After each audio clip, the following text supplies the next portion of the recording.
El sol de la tarde proyectaba un resplandor dorado sobre las vidrieras de la iglesia de Santa Teresa, iluminando los intrincados diseños con una cálida luz etérea. La pequeña ciudad de Crestwood siempre había considerado la iglesia como un santuario, un lugar de paz y consuelo. En el corazón de este santuario se encontraba el pastor Elías Stoker, un hombre venerado por su congregación por su fe inquebrantable y su compasión ilimitada. Elías tenía más de 40 años. Sus ojos hundidos llevaban el peso de los años que pasaba ofreciendo consuelo a las almas atribuladas que buscaban su consejo. Hoy, como todos los domingos, se paró en el púlpito, pronunciando un sermón que resonó en los corazones de los que estaban sentados en las bancas. Su voz era tranquila, mesurada y llena de la convicción de un hombre que creía estar sirviendo a un propósito superior.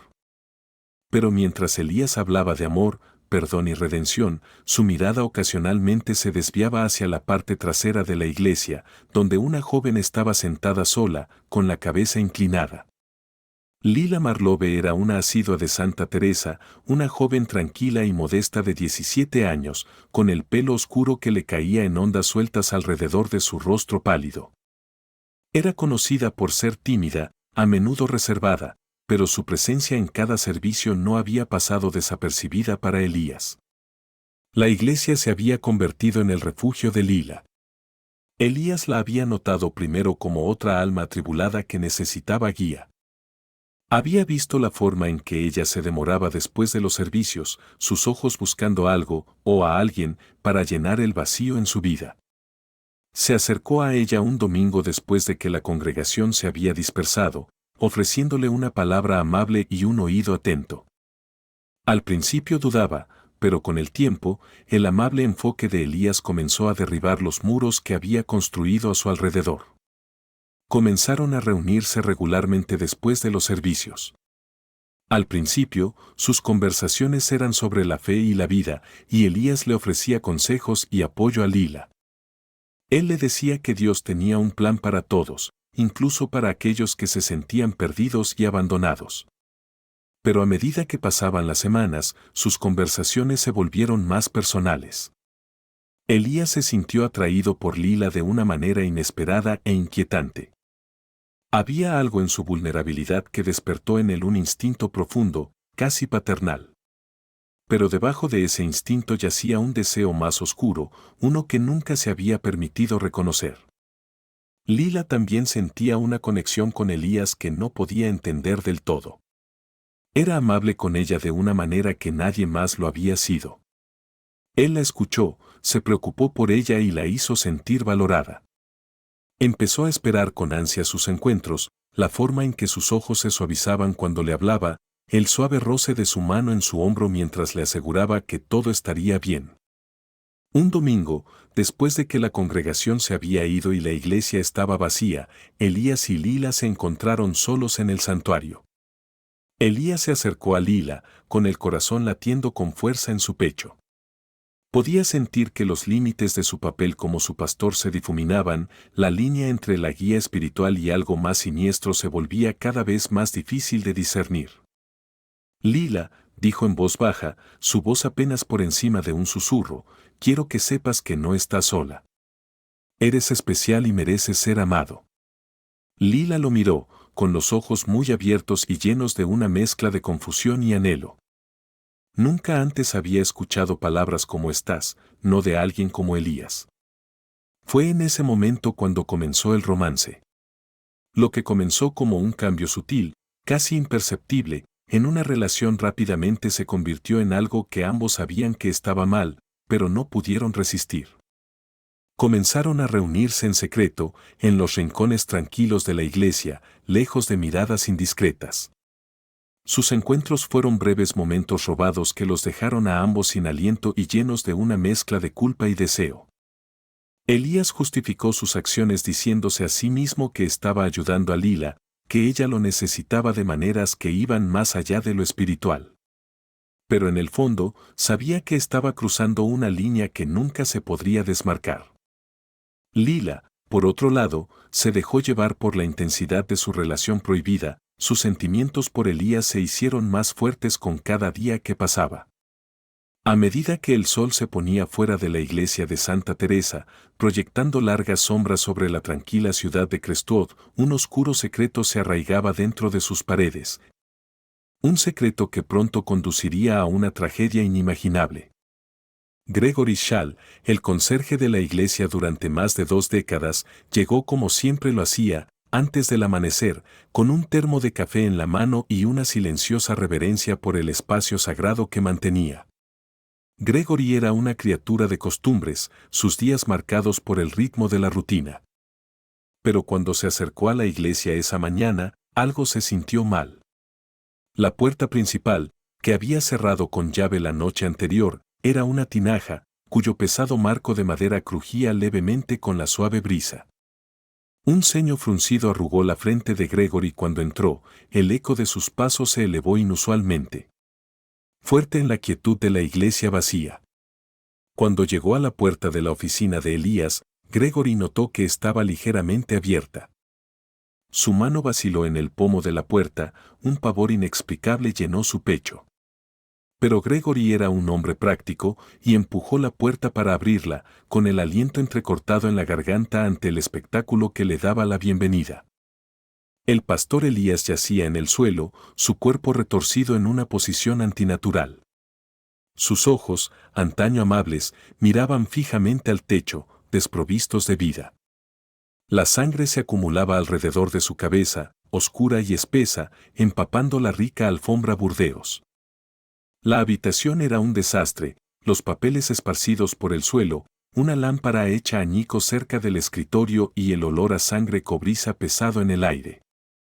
Por un momento, Gregory se quedó congelado en su lugar, su mente luchaba por comprender lo que estaba viendo. El hombre que había sido un pilar de su comunidad, que había ofrecido consuelo y orientación a tantos, era ahora un cadáver sin vida en el frío suelo de su propia oficina. Gregory retrocedió tambaleándose, con la mano temblorosa mientras cogía el teléfono que había sobre el escritorio, marcando el número de emergencias con dedos temblorosos. Cuando llegó la policía, el pequeño cementerio se llenó rápidamente con las luces intermitentes de los coches patrulla y el murmullo de voces en voz baja. La detective Nita Raymond fue una de las primeras en llegar a la escena, sus agudos ojos captaron cada detalle mientras entraba en la oficina. El cuerpo del pastor Elías era un espectáculo sombrío, su sangre manchaba el suelo como un halo macabro. Nita notó las señales de un forcejeo, la silla volcada, el escritorio salpicado de sangre, la cortina rasgada colgando flácidamente en la esquina. No fue una muerte sencilla, fue violenta, personal. Quienquiera que hubiera hecho esto tenía la intención de que Elías sufriera.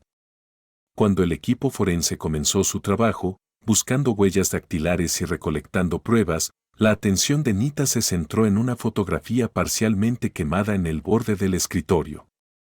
Lo recogió con cuidado, observando la imagen de un hombre, Elías, con su brazo alrededor de una joven cuyo rostro estaba casi oscurecido por los bordes carbonizados. Era un hallazgo curioso, que insinuaba una conexión que aún no se había descubierto. Rachel Stoker, la esposa separada de Elías, llegó momentos después, con el rostro pálido y tenso mientras se abría paso por el trono de la gente. Un vecino le había avisado y había acudido al lugar de los hechos, con la mente llena de preguntas y miedos. Cuando Rachel vio la cinta policial y las expresiones solemnes de los agentes, se le doblaron las rodillas y se habría caído si no hubiera sido por Gregory, que la atrapó justo a tiempo. Sus ojos se llenaron de lágrimas al darse cuenta de la verdad, Elías estaba muerto y nada volvería a ser igual. La noticia de la muerte del pastor Elías se extendió por Crestwood como un incendio forestal, dejando un rastro de dolor y confusión a su paso. La iglesia de Santa Teresa, que alguna vez fue un faro de esperanza y fe, ahora era el escenario de un asesinato espeluznante. El descubrimiento del cuerpo del pastor Elías Stoker había conmocionado a Crestwood, y ahora le tocaba a Nita descubrir la verdad detrás de su muerte prematura. A medida que inspeccionaba la habitación, su aguda mente comenzó a reconstruir las pistas iniciales, pero sabía que este caso requeriría algo más que un ojo agudo. Exigiría una inmersión profunda en las vidas ocultas de las personas más cercanas al pastor. El primer paso en la investigación fue establecer un cronograma. Según Gregory Schall, el conserje de la iglesia, había cerrado la iglesia alrededor de las 9 de la noche anterior. Elías le había dicho a Gregory que se quedaría un poco más para terminar un trabajo, lo cual no era inusual. Pero por la mañana, el cuerpo de Elías había sido descubierto, frío y sin vida. La siguiente tarea de Nita fue entrevistar a aquellos que habían conocido bien a Elías. Rachel Stoker, la esposa separada de Elías, fue un punto de partida natural. La relación entre Elías y Rachel había sido tensa durante años, con rumores circulando en la ciudad sobre sus problemas matrimoniales. Nita visitó a Rachel en la modesta casa de los Stoker, donde el ambiente estaba cargado de tensión. Rachel era una mujer de poco más de 40 años, con un cansancio en los ojos que hablaba de años de infelicidad. Mientras Nita la interrogaba, las respuestas de Rachel eran mesuradas, casi ensayadas. Admitió que ella y Elías habían estado viviendo vidas separadas bajo el mismo techo por el bien de las apariencias. Se habían distanciado y su matrimonio se había convertido en poco más que una formalidad. Sabía que estaba lejos, pero nunca imaginé que algo así sucedería, dijo Rachel, su voz apenas superior a un susurro. Seguía siendo un buen hombre, a pesar de todo. Nita notó la forma en que Rachel hablaba de Elías, con una mezcla de tristeza y resignación. Pero también había algo más, una amargura que insinuaba una ira no resuelta. Rachel tenía una coartada para el momento de la muerte de Elías, había estado en la casa de un amigo al otro lado de la ciudad, un hecho que se verificó rápidamente. Aún así, Nita no podía quitarse de encima la sensación de que Rachel se estaba guardando algo. A continuación, Nita centró su atención en Lila Marlove, la adolescente que había estado pasando una cantidad inusual de tiempo con Elías. Lila fue llevada para ser interrogada en la comisaría de policía local, su pequeño cuerpo empequeñecido por el entorno frío y estéril. Y mantuvo los ojos bajos, evitando la mirada de Nita. Es difícil, pero necesito entender tu relación con el pastor Elías. Empezó Nita, con un tono suave pero firme. Lila vaciló, sus manos se movían nerviosamente en su regazo. Él solo me estaba ayudando, dijo ella en voz baja. No tenía a nadie más con quien hablar. ¿Qué tipo de ayuda? Insistió Nita, con la mirada inquebrantable. Lila levantó la vista entonces, sus ojos se llenaron de una mezcla de miedo y algo más, algo que Nita reconoció como culpa. Fue amable conmigo, admitió Lila. Escuchó cuando nadie más lo hacía. Nosotros nos hicimos cercanos. ¿Qué tan cerca? La voz de Nita era tranquila, pero podía sentir que la tensión en la habitación crecía. Lila tragó saliva y su rostro estaba pálido. Nosotros teníamos una relación, susurró ella, las palabras apenas audibles. Pero al principio no fue así. No quise que sucediera. Nita se reclinó en su silla, absorbiendo el peso de la confesión de Lila. A medida que Nita continuaba su interrogatorio, quedó claro que Lila se había visto profundamente afectada por su relación con Elías. Era joven, vulnerable y claramente había sido manipulada por un hombre en una posición de poder. Pero si la relación de Lila con Elías había llevado a alguien a asesinarlo, o si Lila misma tenía un papel más oscuro que desempeñar, seguía siendo incierto. Una vez completadas las entrevistas iniciales, Nita supo que solo estaba arañando la superficie. La primera sospechosa en la lista de Nita fue Rachel Stoker, la esposa separada de Elías. Aunque Rachel tenía una coartada, Nita no podía ignorar el resentimiento latente que Rachel había albergado hacia Elías. Su matrimonio se había estado desmoronando durante años, un hecho que Rachel había admitido durante su entrevista inicial. Pero Nita necesitaba explorar si ese resentimiento se había convertido en algo más siniestro. Nita volvió a visitar a Rachel en su casa, con la esperanza de obtener más información sobre su relación con Elías. Mientras se sentaba frente a Rachel en la pequeña y desordenada sala de estar, notó la tensión en la postura de Rachel, la forma en que retorcía las manos en su regazo. Rachel, necesito que seas honesta conmigo, comenzó Nita, con voz firme. ¿Cómo era tu relación con Elías en los días previos a su muerte? Los ojos de Rachel parpadeaban con una mezcla de emociones, ira, tristeza y tal vez un rastro de culpa. Era lo mismo que había sido durante años, dijo en voz baja. Apenas hablamos. Éramos como extraños viviendo bajo el mismo techo. ¿Alguna vez lo confrontaste sobre las otras mujeres? Preguntó Nita, observando de cerca la reacción de Rachel. Los ojos de Rachel se abrieron ligeramente, pero rápidamente se compuso. Sabía que me era infiel, admitió ella, con la voz teñida de amargura. Pero no tenía fuerzas para enfrentarlo. Supongo que aprendí a vivir con ello. Nita asintió, asimilando las palabras de Rachel. La amargura era real, pero ¿fue suficiente para llevar a Rachel al asesinato? Nita no estaba convencida. Rachel parecía más resignada que vengativa, más desconsolada que enfadada. Aún así, Nita hizo una nota mental para mantener a Rachel al tanto de los sospechosos. La siguiente persona de interés fue Lila Marlove, la adolescente que había tenido un romance secreto con Elías. La confesión de Lila había conmocionado a Nita, pero también había planteado más preguntas. ¿Cómo se había involucrado una joven vulnerable como Lila con un hombre como Elías? ¿Y qué había impulsado a Lila a continuar la relación, incluso cuando claramente pesaba mucho en su conciencia? Nita acordó reunirse con los padres de Lila, Harold y Abigail Marlove, para comprender mejor la vida hogareña de Lila. Los Marlove eran una pareja devota, bien conocida en la comunidad por su participación en las actividades de la iglesia. Cuando Nita llegó a su casa, le llamó la atención el marcado contraste entre la piedad exterior de los Marlove y la hija problemática que habían criado. Detective, no entiendo cómo pudo haber sucedido algo de esto, dijo Abigail con voz temblorosa mientras servía té para Nita. Lila siempre fue una buena chica. La educamos para que fuera respetuosa, para que siguiera las enseñanzas de la iglesia. Pero, ¿notaste algún cambio en el comportamiento de Lila en los últimos meses? Preguntó Nita, aceptando la taza de té. Harold Marlove, un hombre de aspecto severo y ojos hundidos, frunció el ceño profundamente. Ella se volvió distante, admitió. Pensamos que era solo una rebelión adolescente, ya sabes. Empezó a pasar más tiempo sola, no quería hablar tanto con nosotros. No teníamos idea de que ella estaba involucrada con el pastor Elías.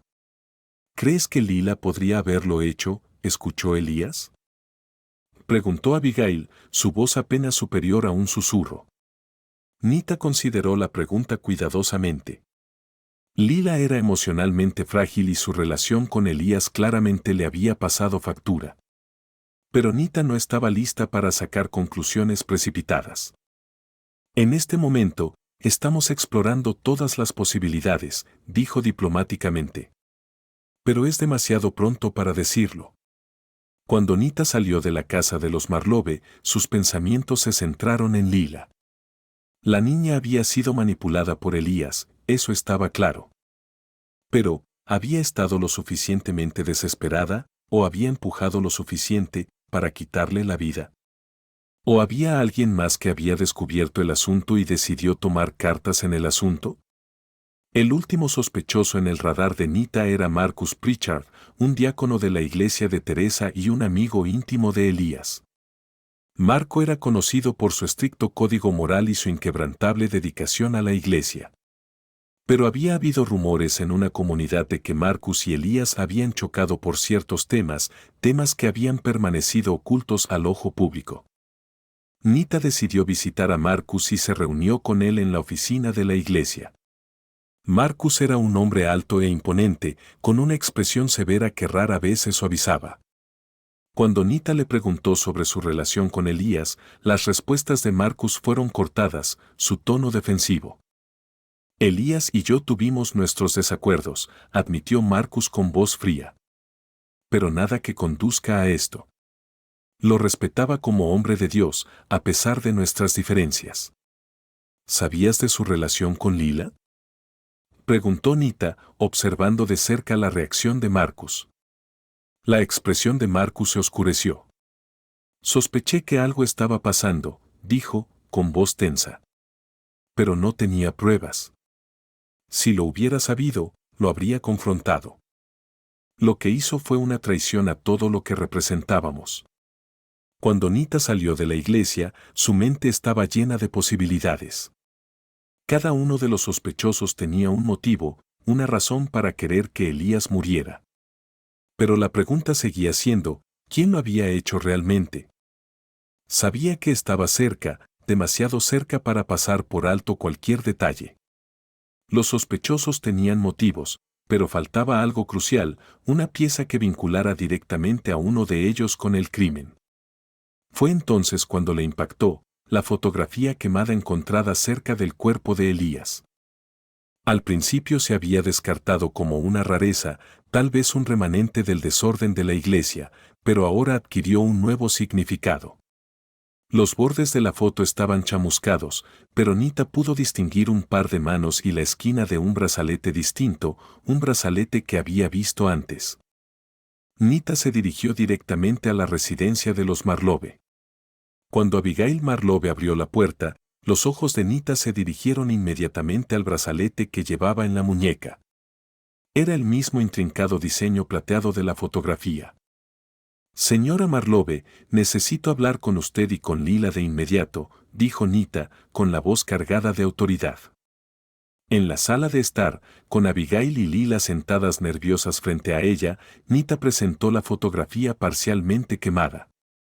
Esto fue encontrado cerca del cuerpo del pastor Elías, explicó Nita, observando de cerca sus reacciones. El rostro de Abigail palideció, su mano cubriendo instintivamente su muñeca. ¿Por qué tiene usted esta fotografía, señora Marlove? Insistió Nita. Abigail vaciló, con la voz temblorosa mientras hablaba. Era, de una sesión de terapia, que tartamudeaba. Elías lo guardó como un recordatorio, pero no sé cómo terminó así. Nita sabía que estaba en el camino correcto. ¿Sabías del romance entre Elías y Lila? Preguntó directamente, con la mirada alternando entre madre e hija. Abigail rompió a llorar. Lo sospechaba, admitió. Pero cuando confronté a Elías, él lo negó, dijo que era solo una mentoría inocente. Lila, que había permanecido en silencio, finalmente habló, con la voz temblorosa. Mount trató de quemar la foto esa noche después de que discutieron, reveló. Dijo que acabaría con todo, pero yo no sabía a qué se refería. La mente de Nita se aceleró. La fotografía quemada era la clave, la prueba de que Abigail se había enfrentado a Elías. Es probable que el enfrentamiento se haya intensificado, lo que ha llevado a la violencia. Nita podía verlo ahora. Abigail, abrumada por la traición y la ira, había arremetido, la rabia se apoderó de su mente racional. Abigail, dijo Nita en voz baja, ¿volviste a enfrentarte a Elías después de esa noche?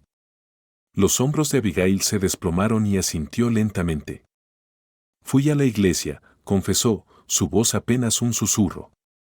No quise herirlo, pero él no me escuchaba, lo negaba, me mentía en la cara. Simplemente perdí el control. Con eso, Nita supo que había encontrado a su asesino. Abigail Marlove se había tomado la justicia por su mano. La verdad era devastadora, pero también era la última pieza del rompecabezas. Con la confesión de Abigail Marlove en la mano, la detective Nita Raymond se movió rápidamente para asegurar una orden de arresto en su contra. La mujer conocida por su fe devota ahora enfrentaba cargos por el asesinato del pastor Elías Stoker. El juicio comenzó a las pocas semanas. La fiscalía pintó una imagen de una mujer llevada a la locura por la traición de su esposo e hija, argumentando que las acciones de Abigail fueron premeditadas. Presentaron la fotografía quemada, el enfrentamiento en la iglesia y su propia confesión como pruebas irrefutables de su culpabilidad. La defensa, sin embargo, argumentó que Abigail había sido empujada al borde del abismo por la manipulación y el engaño de Elías, alegando que había actuado en un momento de locura temporal. La retrataron como una víctima de abuso emocional, alguien que simplemente se había derrumbado bajo una presión insoportable. La sala del tribunal estaba tensa mientras el jurado deliberaba, sopesando las pruebas y los testimonios. Cuando regresaron con un veredicto, el ambiente estaba cargado de expectación. Culpable, anunció el capataz, y su voz resonó en la silenciosa sala del tribunal. Abigail Marlowe fue condenada a cadena perpetua, su vida, una vez respetada, destrozada por el crimen. Para la detective Nita Raymond, fue una victoria agridulce, se había hecho justicia, pero a un alto costo. ¿Qué piensan de este caso? Dejen su comentario y muchas gracias por visitarnos.